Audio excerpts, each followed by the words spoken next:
on the TV, on the radio, and even social media, everyone has become a debater.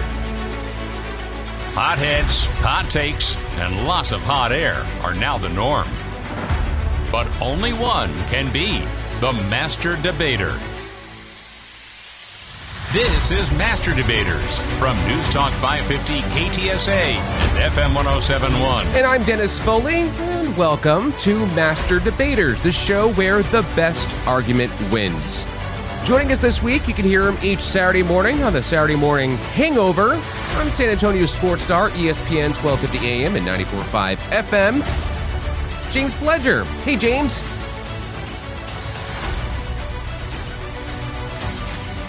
Okay, James.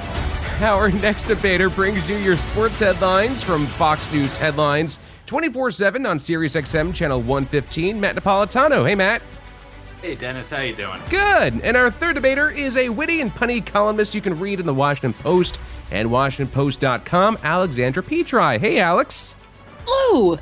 How's it going? Good. Now, they will all be presenting arguments in an effort to try to win over our judge, who this week is Alex from Long Island, New York. Hey, Alex. Hey, Dennis. How are you? Good. So his job is to analyze and critique each response our contestants give to questions that I present throughout the show. Along with asking some of these questions, I am also the show's referee, so if I hear something I don't like, I will play this whistle and take points away. So let's get started with the debate.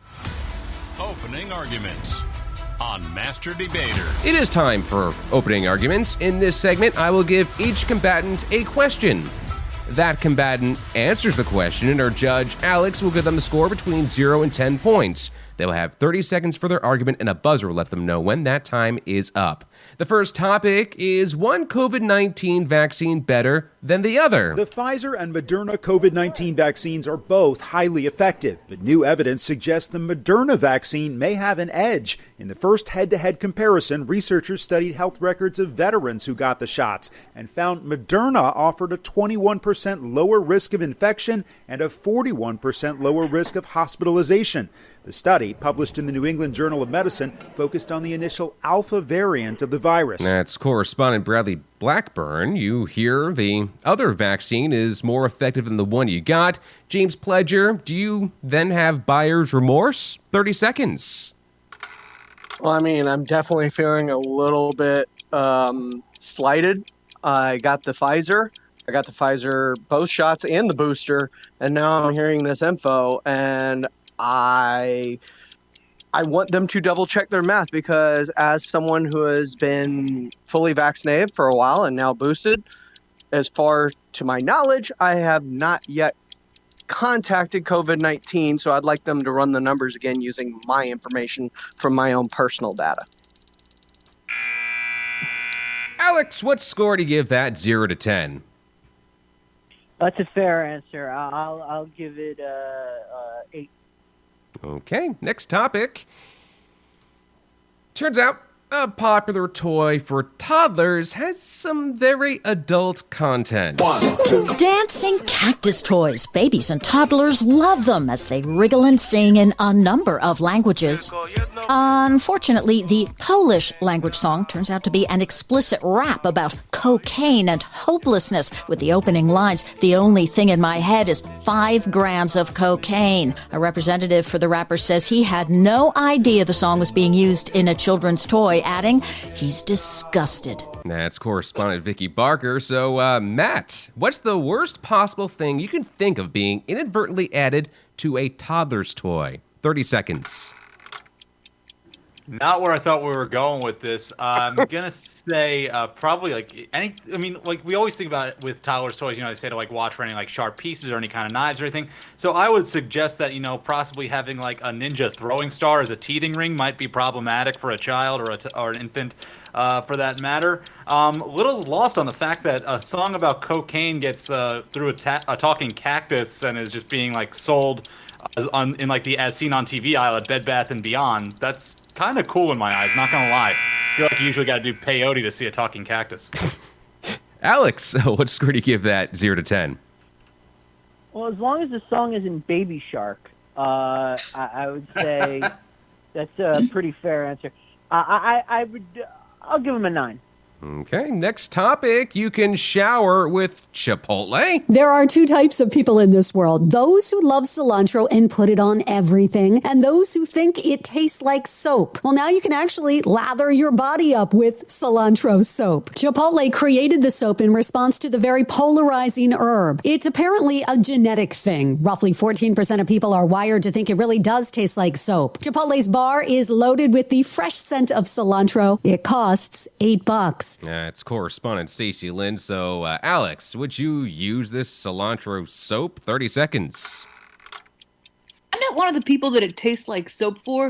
I don't think I would go to Chipotle and buy an $8 soap. I don't feel like that's their competitive advantage, even if it is flavored like the soapy cilantro. I love that they refer to it as a controversial herb. More herbs should be described that way. Like, basil walks into a room and people just like shudder and run.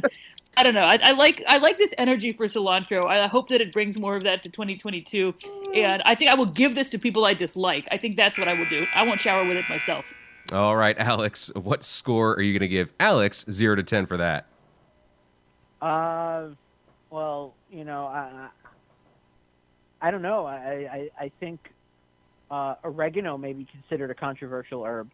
I'll say a 9 on that. Okay, well, coming up. Will things be getting a little more serious around here? Well, there's only one way to find out. Staying tuned right here to Master Debaters on KTSA. This is Master Debaters, the show where the best argument wins. It is, and this week we have James Pledger, Matt Napolitano, and Alexandra Petri, all competing to convince our judge, Alex from Long Island, that their argument is the best argument. And if you want to be a judge on a future edition of Master Debaters, head over to ktsa.com, the Master Debaters page, and sign up. So let's keep this debate going. For argument's sake, on Master Debaters. In this part of the show, I give all three contestants the same question. They will then each take a turn presenting an argument on that topic. After they each take their 30 seconds to respond, our judge will then give each of them anywhere from 0 to 20 points for their responses. The first topic, Alec Baldwin breaking his silence with ABC's George Stephanopoulos on the deadly shooting on the set of his film Rust that killed cinematographer Helena Hutchins in October, recounting the moments leading up to the fatal incident and the questions left behind. Baldwin says he was receiving instructions from Hutchins during a rehearsal when the gun went off on its own. He says he had no reason to believe there were live rounds in the gun and says Assistant Director Dave Halls announced that the gun was cold. Well, cold gun means there's no charge in there. There could be dummy rounds. Halls told investigators he didn't know there were any live rounds in the gun. Hall's attorney also maintains Baldwin did not pull the trigger. Yeah, it's correspondent M. Wynn. We're going to start with James Pledger. How do you feel about Alec Baldwin doing a TV interview about this shooting? 30 seconds. I mean, I feel like you got to come out at some point and at least give your side of the story on what happened in a tragedy. But the fact that nobody pulled the trigger, that's the part where I'm having like a tough time understanding things. So the gun just went off by itself? Like, I feel like there was probably a better way to handle an interview, or at least bring more facts to the table, but I don't have a problem with the interview, more so how it was handled. Matt Napolitano, how do you feel about the TV interview? 30 seconds. I'd like to know who his lawyer is that thought this was a good idea to do, because what's going to happen now, a lot of civil lawsuits are going to be coming out of what went down on this Rust set, and that interview is going to be played back in courtrooms over and over again through a lot of litigation to determine who was at fault in all of this. And Alec Baldwin, as a producer of this film, could be on hold for a lot of money to be paid out to people, including the family of Helena Hutchins. It was not the right move to make, and truthfully, he came off as more of a woe is me type character than owning up the responsibility for the failures on set. Alex, your thoughts, 30 seconds. I mean, I just think it's such an awful tragedy that Helena Hutchins lost her life because of this unsecured gun on set, regardless of what happened. And I think the interview may have been ill-advised, but what was really ill-advised is just like the fact that people think that you need to have a physical gun that might or might not contain live rounds on a set. Especially, I mean, if what he's saying is actually true, it's even more dangerous than everyone was already saying it was. I think the big takeaway from this is stop using actual guns on your movie set. It doesn't look that different or cooler, and it's really unsafe. All right, Judge Alex, what scores you to give all three of our debaters 0 to 20? Pleasure, I'm going to give about 15.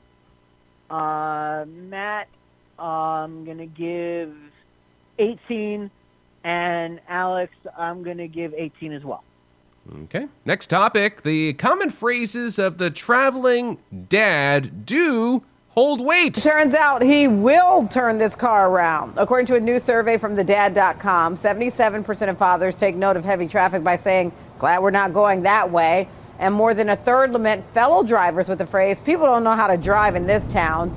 And when the backseat gets a bit rowdy, 30% of dads said that yes, they actually have turned the car around. That's correspondent Diane King Hall. The survey also found more than 50% of dads say, "Let's rock and roll" when it's time to leave. So we're going to start with Matt. What's the best or worst dad phrase that you could think of? 30 seconds. Oh, God. I'm thinking of, like, all the things that my dad has ever screamed in traffic, and none of them I can say on air. They're all 4-letter words.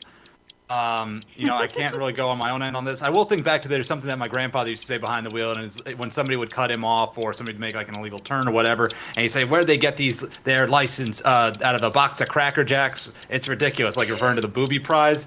That one sticks with me, so I'm going to go with that one. The dad phrases, it's just like, this is stressing me out. Alex, do you have a best or worst dad phrase? 30 seconds. I feel like a classic dad phrase when you say "I'm hungry" and the father responds, "Hi, hungry, I'm dad."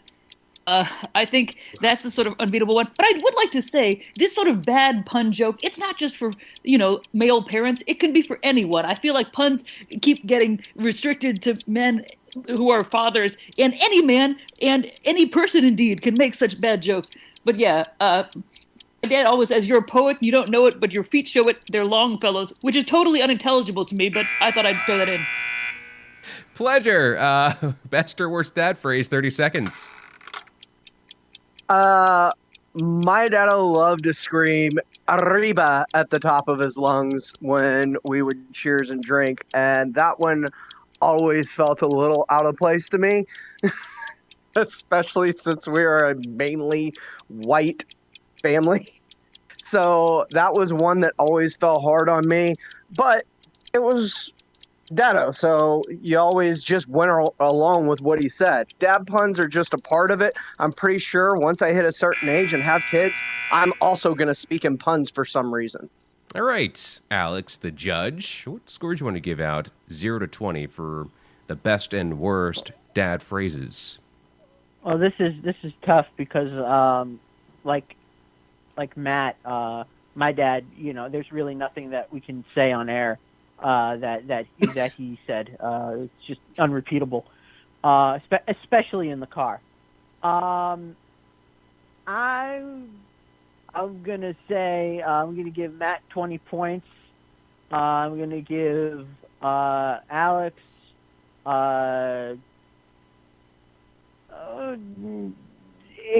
17 points, and I'm gonna give Fledger 18. Okay, next topic. Former President Donald Trump is speaking out about the economy, abortion, and whether he'll run in 2024. The former president feels the economy has gone backwards since his time in office. Inflation, we had it down to 1%. It's perfect. You want a little tiny inflation, but you can't have it now. Now we have the biggest, the worst inflation in 40 years. We were energy independent, and now we're begging OPEC to send us gasoline and oil. Trump speaking to WIOD as the nation faces a December 15th deadline to raise the debt limit or face default. When asked if he would run in 2024, Trump says he's made a decision, but didn't elaborate on whether or not he would seek another term in the White House. Will Altoff, Miami. All right, so we're going to start with Alex. Which medium is the best medium for interviews? Would you say podcast, radio, TV, newspaper? 30 seconds. That's totally unrelated to the clip we just listened to. Which seemed to me, it sounded like Donald Trump was talking, but instead we're talking about like mediums. Well, I think, honestly, any medium where you can, I like a good podcast interview because then you can hear how long the person pauses before they say the thing. But TV also works because you can see the face. Some people have faces that are good to look at. I mean, classic text interview because then you can read what word they thought they were saying, or like a misspelled version that you think might be the word. There's a lot of different good types of interview. I have to say, I'm still blindsided by this question. Pleasure. Best medium for interviews. 30 seconds. Seeing as this is currently airing on the radio on 550 KTSM and FM 107.1, I'm going to go with radio. Also, radio allows long form types of interviews. Radio and podcasts, I do believe, are the best places for that. TV feels very shady and that there are agendas in place. And I do like the freedom that both radio and podcasts give you in order to speak and listen and discern what you're gathering informationally. Matt Napolitano, which medium is best medium for interviews? 30 seconds. I don't know if there's necessarily a best medium. I think the best thing is a live interview. You can't blame anything on the edit. It's all happening right then and there, the questions that are being asked and what is being replied. And you really can't get better than that because, you know what, somebody can be caught off the spot and they slip up and they say something that's out of line. And guess what? It's part of the news cycle for the next 24 hours, if not longer after that. So, you know what? Choose whichever medium you want. But in the words of Bill O'Reilly, do it live.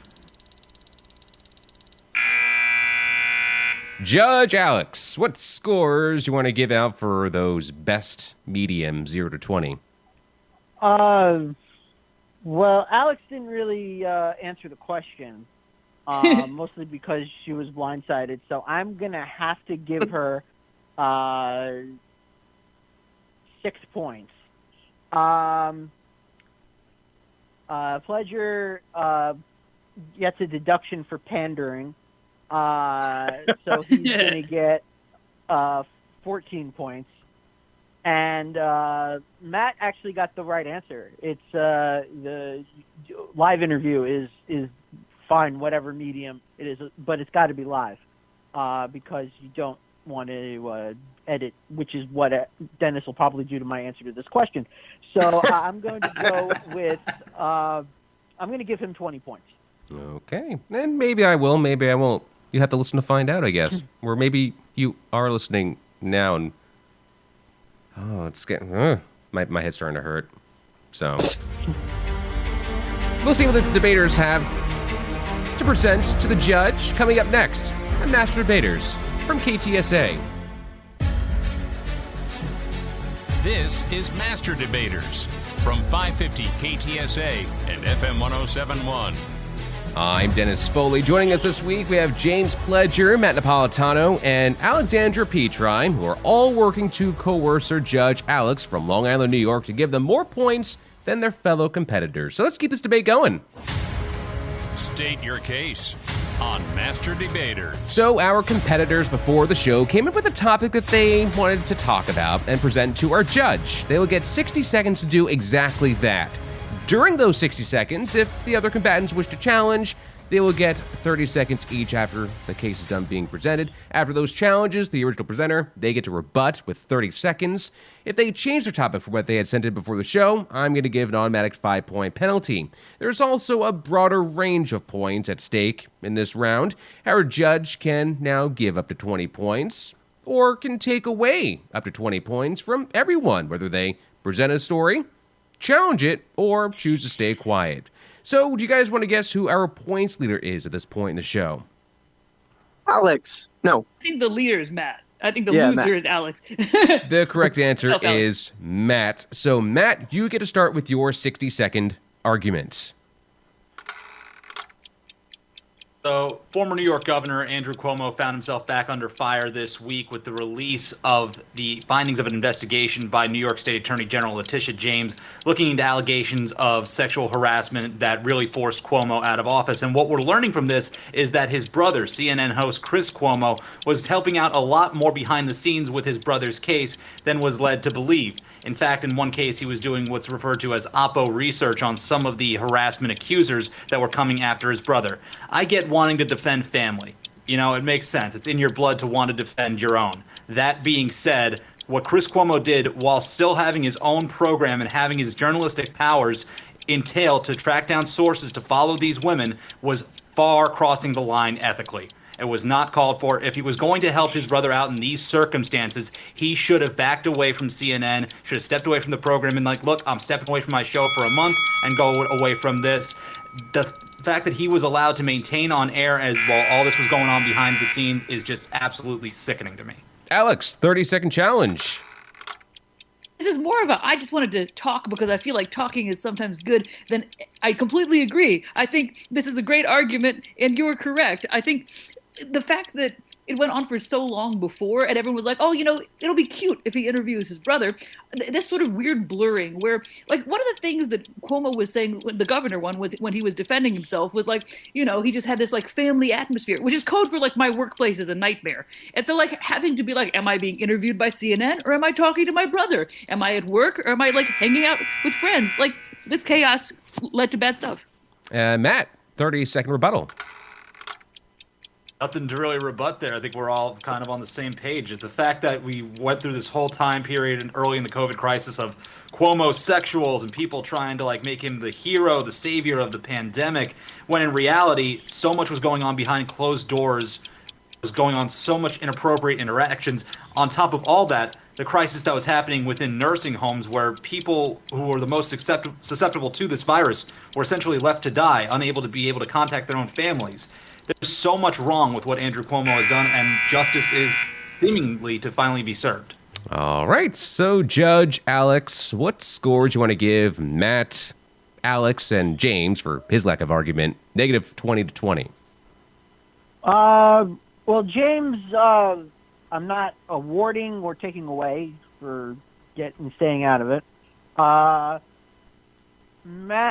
Alex came in with just really an agreement, not necessarily a rebuttal or a new it's not a challenge, thought, but a real challenge to it.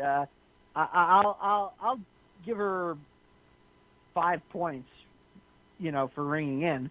And Matt is pretty much on the money as far as, you know, a massive conflict of interest. And an ethical nightmare. I will award him 18 points. Okay. James, it's your turn with your 60-second argument. Well, it is finally the time of year where we can talk about the Christmas season. And when is the appropriate time to start celebrating the Christmas season? I do believe now that we are finally past Thanksgiving, it is time to actually celebrate Christmas rather than when we first start seeing things in October, or I heard some Christmas music in Target in August, or see Hallmark movies playing Christmas movies in July. That is way too soon. Stop skipping holidays. Two of my favorite holidays are Halloween and Thanksgiving due to the dressing up and the gorging on food. Like, these things are things that as Americans, we should love. Like, that's part of being an American, is gorging yourself on food. So I don't understand the rush to get to Christmas before it's even time for Christmas. Let's enjoy the holidays in the order that they're presented to us. And once we're finally past those, we can start decorating, pulling things out, putting up trees. Matt with the first challenge, 30 seconds. I just want to start off by saying I'm glad we started with my topic before we before we end up going into this after talking about Christmas. Total side note. I think, it gets ridiculous each year how early. I mean, I recall going to my local CVS and Christmas trees were already going up. Halloween didn't even happen yet. Look, I'm not the biggest Christmas person. People know me. I'm not a huge Christmas person. That being said, to me, it's always been carve the turkey, next day the tree goes up and you want to start the holiday season, playing all the music, be my guest. But come on, give it a little breather. I can't listen to Mariah Carey that much. Alex, your 30-second challenge. I just think you're living in the past. The war on Christmas has always been an offensive war waged by Christmas on all other holidays, and it won. I think, unfortunately, it starts when it wants to start. It starts. The only thing that's still fighting Christmas is pumpkin spice latte season, which starts in August now. And I think the problem with the Christmas creep is there's no good music that Halloween, frankly, or Thanksgiving has. So the radio is really tempted to play the Christmas hits. And yes, it's torment, but I think it's a lost cause. James, your 30-second rebuttal. It's not a lost cause. It has its time, just like everything else. The music doesn't revolve around just being music. It revolves around the holiday, and the holiday doesn't start until you get to the other two holidays. That's the whole point of Christmas, is you start the Christmas season after Thanksgiving, when you've given your thanks, being with your family and friends, and want to gouge your eyes out by the time you're finally done spending all that time with your family and friends. So let it have its time and quit trying to force it down my throat so early.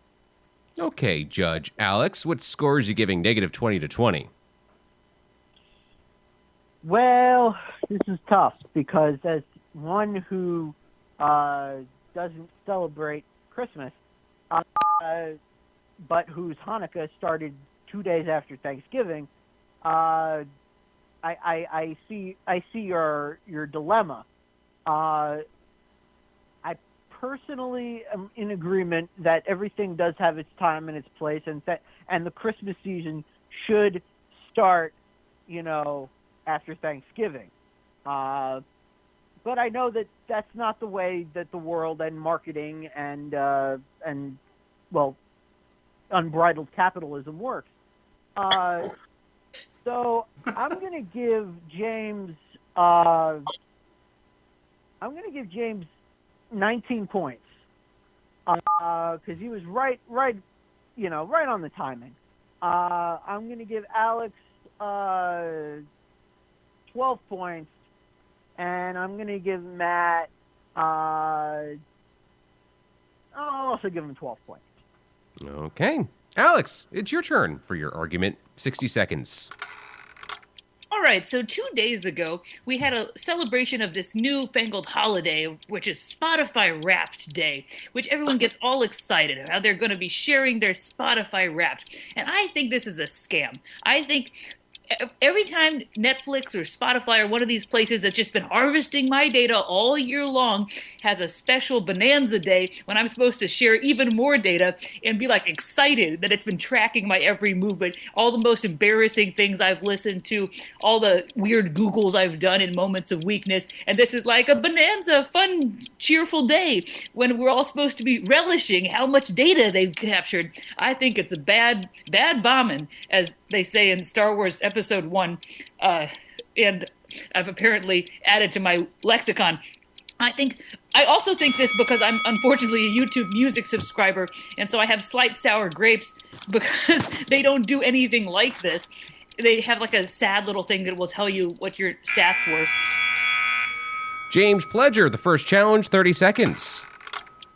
Here's the thing. Spotify Wrapped is dumb in the first place anyway. Who needs to be reminded of what they're listening to? I know what I've been listening to. I've got a pretty good idea of what's at the top of my playlist throughout the year. I don't need Spotify to come remind me. I know what's good. I know what's there. I know what's in my bank, and I know what's in my playlist. And if I want to go back to something mentally, I can do that. I don't need Spotify to remind me so that I can then share it to the masses. I can do that at any point in time throughout the year that I want because I know what I listen to. Matt, 30-second challenge. What I don't get is wanting to tout some of those numbers. Like I've seen people post that you listen to Taylor Swift 6,600 minutes this year. It's like you've wasted nearly 5 days listening to All Too Well 10-minute version. How many times? This is. I don't need to know that you're basic. I know that already. I've seen your Instagram. Like I've seen you during the fall season, during pumpkin spice latte season. I've seen you around Christmas time. That's all I need to know that you're basic. I don't need numerical information from Spotify to back that up. You know, maybe I too have some sour grapes. I'm an Apple Music subscriber. Alex, your 30-second rebuttal. No, I would just say, James, I'm amazed that you have an ability to recollect anything you've done in the past year.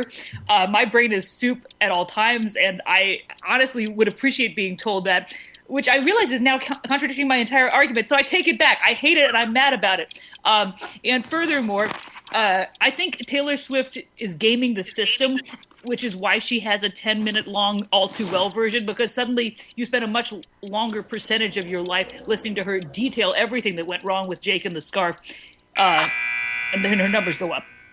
So before I go to Judge Alex, would you judge someone for the music that is on their playlist or whatever this Spotify rap thing is? Not more than myself. Matt or James? Not more than myself, yeah. Oh, I'm absolutely judging people. Okay. Judge Alex, what scores are you giving out? -20 to 20. Well, you know, it is Christmas. And I just wonder, at what point are we going to be giving Spotify money not to post what we've been listening to? like a ransom, almost. You know, it is Christmas. I'm going to be nice. 20 points to everybody. Okay. Well, coming up, who is going to win? Someone's going to win. Find out who it is next. This is Master Debaters from KTSA.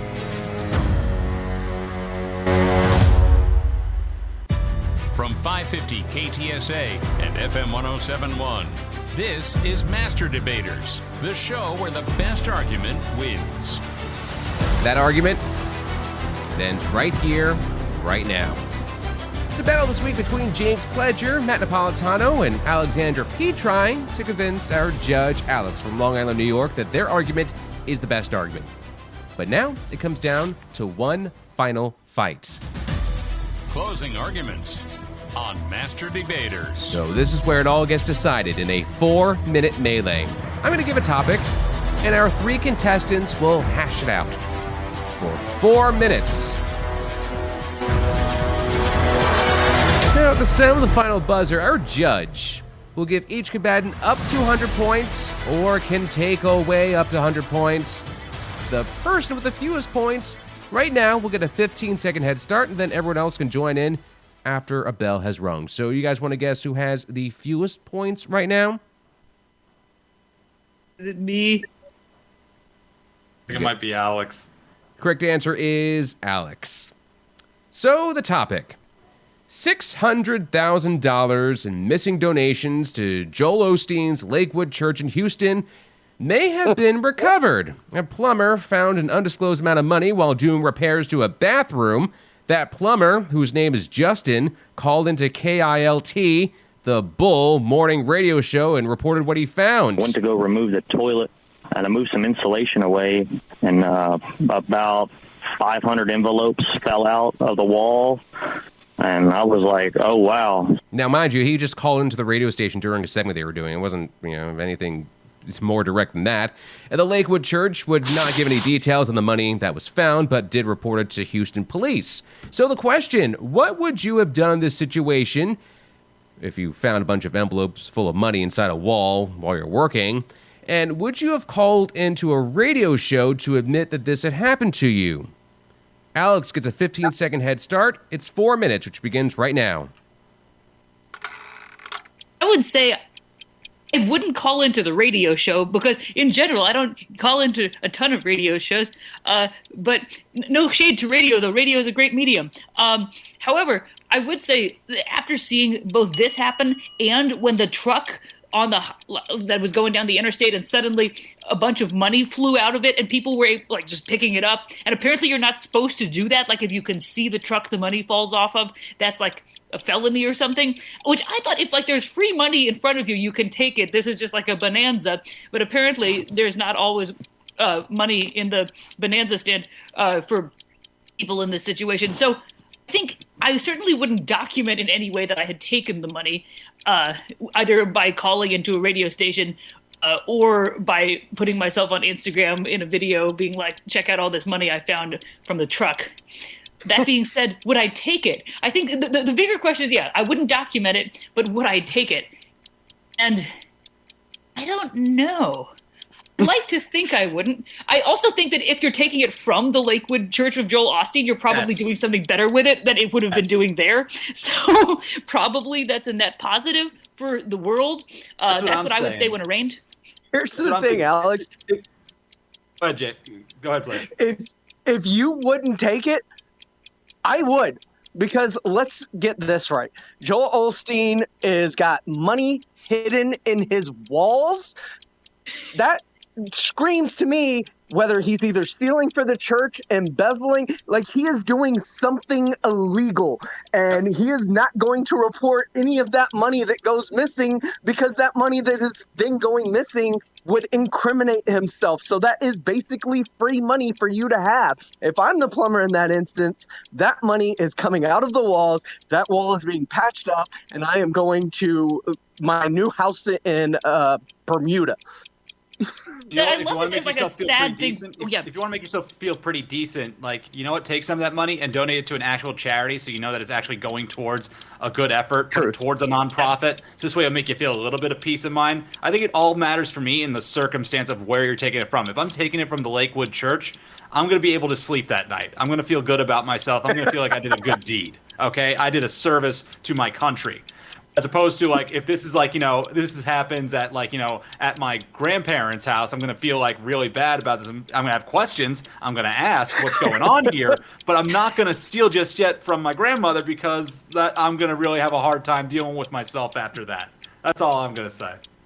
No, I think that context is so key. It's like, well, what are you doing with your charitable donations? Well, we are bricking them up in the bathroom. It's like, why don't you just burn it or flush it? Like, at least that's the traditional way of taking money from people and doing literally worse than nothing with it. But I guess, it's very on brand for Lakewood. So now I'm feeling better. I'm in. Let's all take the money. Here's the thing. I think we know why he locked the doors to the church during the flood now, is he didn't want anybody getting into the walls in there. That's true. Imagine you're in the church, you're using the restroom, and suddenly money starts falling out, and you're like, this is a miracle. And they're like, no, not like that. Who needs J.J. Watt's donations? We have this. I guess you could say they're flush with cash. Oh, there it is. Oh, there it is. There's the dad pun. I mean, we knew the puns were going to come from Alex. I mean, it's in a resume. I know, when you have to look to the bathroom for your humor, the writing's on the wall. I'm so sorry. I think it's too funny. I don't know why. I think we're all like delirious and sleep deprived. It's great. By the way, I have to give Alex kudos for the Arrested Development reference. It was convoluted, but it happened. Yeah, it was, but I appreciate the attempt. But there's always money in the banana stand. Judge Alex, are there points in your point stand? What do you think of those arguments? Well, yeah, I mean, I'm listening to all this. The whole thing just screamed of Arrested Development to me.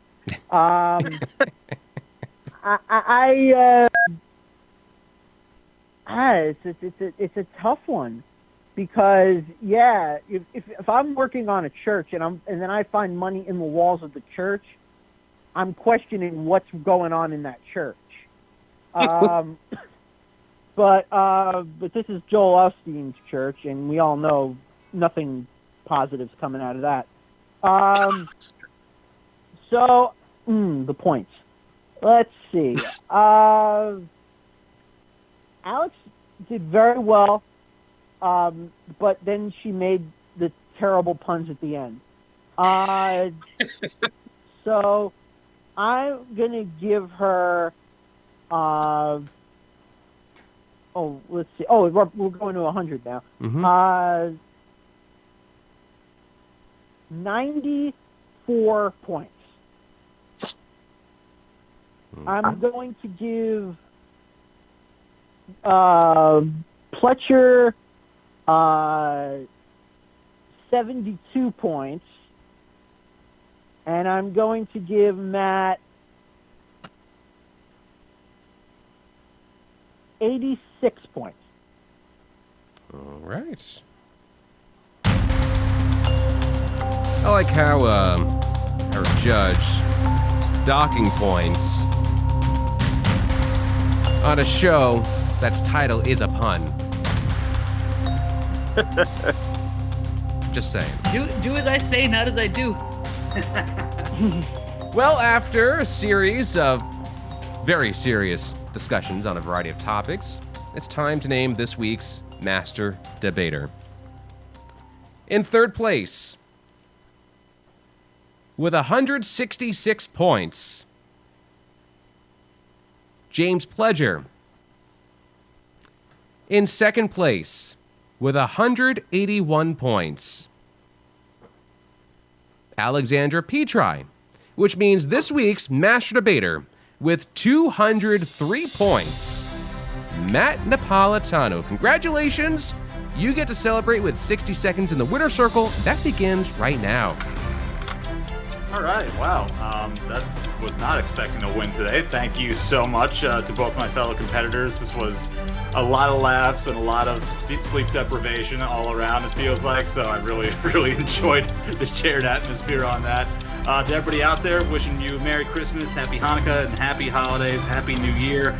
You know, it's been a crazy one, 2021, a fast one at that, but you know what? We're finally seeing the light at the end of the tunnel and getting back to a little bit of normality in our lives. So really take the time to be safe about it, take every step cautiously, but you know what? We're getting closer to being back where we used to be, but let's be a better version of ourselves going into 2022. Whatever it takes to do something nice for somebody else, don't hesitate to do that. If you want to take an extra step in your career, be motivated and take that leap. There's a new endless bound of possibilities coming our way in 2022, so soak it all in and enjoy it. That was inspirational. That was nice. It was very wholesome. Yeah. I feel like my argument was flushed. Interesting. Well, that's it. Big thanks to our three contestants. James Pledger from San Antonio Sports Star, ESPN 1250 AM and 94.5 FM. Matt Napolitano from Fox News Headlines 24/7 on Sirius XM Channel 115. And Alexandra Petri from the Washington Post and WashingtonPost.com. And a big thanks to our judge, Alex from Long Island, New York. Master Debaters is a production of XS Studios and KTSA San Antonio. Learn more about Master Debaters online at ktsa.com. I'm Dennis Foley, and this has been Master Debaters, the show where the best argument wins.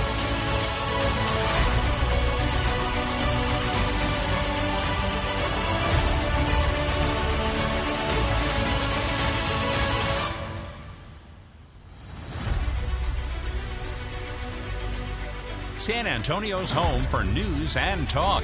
On air, online, and on demand. 550 KTSA and FM 1071.